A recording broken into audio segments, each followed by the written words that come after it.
Okay, it's me. I thought I could record the meeting, but apparently I have to have permission from everyone in the meeting. So sorry, but just for people that are interested, I'm gonna record chapter 1 of the book I read, and then next week at 10:30 every day, I'm gonna keep reading that book. Okay, so at least we can have a chance to see each other's faces every day. So if you go to your Google Homeroom class, I posted the link for that meeting every day, 10:30. Not on the weekend, starting Monday. Okay. So I read LawnBoy by Gary Paulson, chapter 1. So I'm going to read it again now so that if you missed the meeting today, you can watch this video and hear chapter 1 and be all caught up for Monday. So chapter 1 is called The Principles of Economic Expansion. My grandmother is the kind of person who always thinks that no matter how bad things might seem, everything will always come out all right. Her hair could be on fire, and she'd probably say, "Well, at least we have light to read by." She's the most positive person in the world, and amazing and fun to be around. But in a strange and happy way, sometimes she seems about 9 bricks short of a load. You can say, I think the Yankees will win the World Series again. And she'll answer, "Yes, but it's still nice to put carrots in stew for the flavor." And you'd think that somewhere inside that brain, a screw came loose. Later on, though, you'd find out that the last time the Yankees won the World Series, she made stew and forgot to add the carrots. She blamed the Yankees, she never liked them anyway, when the stews tasted funny. She still doesn't like the Yankees. "It all makes sense if you wait long enough," she'd say. So when I was 12, she came to our house with an old ride mower in the back of her Toyota pickup truck. "Happy birthday," she said. "It used to belong to your grandfather. He was always working on it. I thought you would like it." A lawnmower? Though we lived on the edge of what was termed an upper middle class neighborhood, Eden Prairie, Minnesota, our house was small. It was a fixer-upper 4 years ago when my folks bought it. We had a yard the size of a postage stamp, and the grass never seemed to grow enough to need mowing. It just sprouted, stopped, gave up, and died over and over again. My father and I lifted the mower down from the truck bed. "A lawnmower?" I looked at Grandma. "Thanks." "My bridge club is meeting on Thursday night," she said, getting back into her truck, which makes it hard to watch CSI on Thursday. "Did you know that?" And she drove away before I could answer her, much less wait for the part where it all made sense. "Well, looks like you have a lawnmower," my father said, smiling as he walked back into the house. "I don't know the connection with her bridge club either, although I'm sure there is one. She's your mom's mother. Maybe your mom will know what she was talking about." I looked at my lawnmower. It was very old, low, small.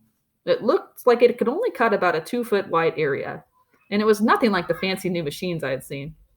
The seat was steel without a pad, and the driver's feet went over the top of the motor to rest on 2 foot pedals.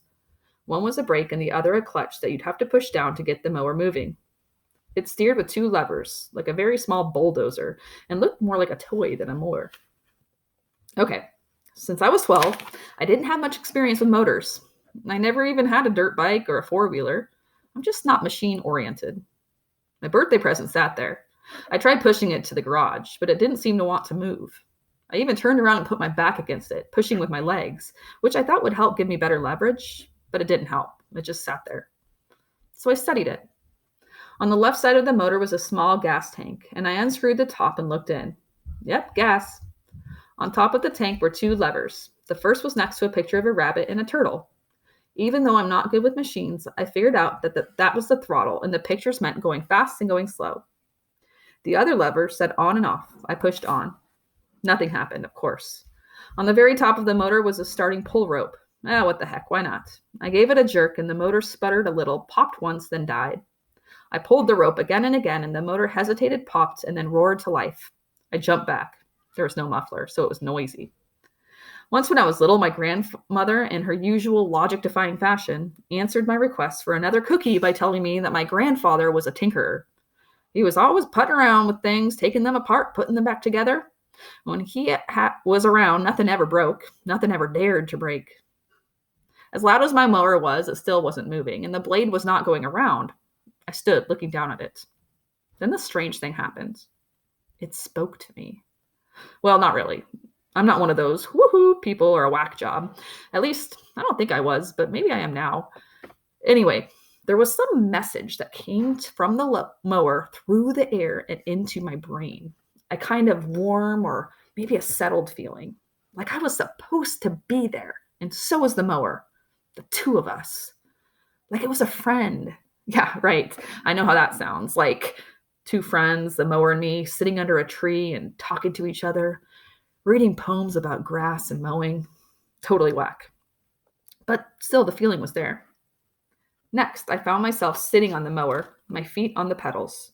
I moved the throttle to the rabbit position because it had been on the turtle, and pushed the left pedal down. The blade started whirring. The mower seemed to give a happy leap forward off the sidewalk, and I was mowing the lawn. Or the dirt. As I said, we didn't really have much of a lawn. Dust and bits of dead grass started flying everywhere, and until I figured out the steering, my mailbox, my mother's flowers near the front step, and a small bush were all in terrible danger. After a few minutes, though, I got control of the thing, and I sheared off what little grass was there. The front lawn did not take me long, but before I was done, the next-door neighbor came to the fence, attracted by the dust cloud. He waved me over. I stopped in front of him, pulled the throttle back, and killed the engine. The sudden silence was almost deafening. I stood up, away from the mower, my ears humming, so that I could hear him. "Hey, you mow lawns?" he asked. "How much?" And that is how it all started.